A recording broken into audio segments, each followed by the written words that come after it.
अस्सलाम वालेकुम व्यूअर्स, मैं आज बनाना जैम बना रही हूँ। तो उसके लिए हमें बनाना चाहिए, ये मैंने बनाना लिए हैं और ये चीनी एक प्याली है और साथ में लेमन जूस है और ये वनीला एसेंस है।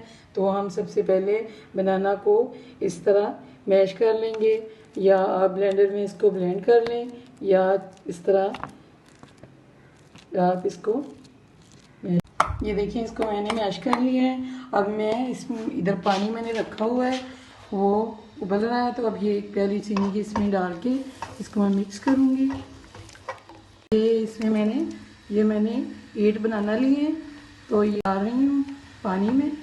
तो ये इसमें अब पकाऊँगी इसको, और आहिस्ता आहिस्ता स्लो आंच पे मैं इसको पकाऊँगी और देखते हैं ये कैसे पकता है, कितना टाइम लेता है पकने में।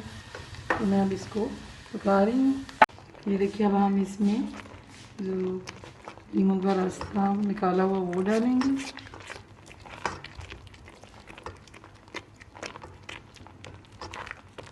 और ये तकरीबन मैंने इसको आधा घंटा पकाया है स्लो आंच पे, और ये तकरीबन अब बनने वाला है।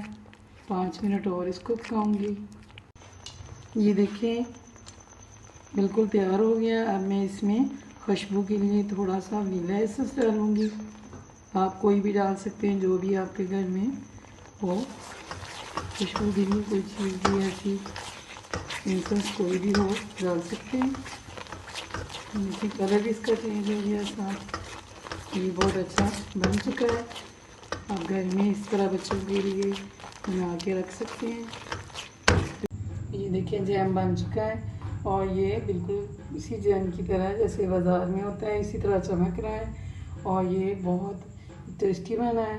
तो आप अपने बच्चों के लिए घर में इसको इजी बना सकते हैं। तो घर में बनाएं और मेरे चैनल को सब्सक्राइब, लाइक एंड शेयर करें।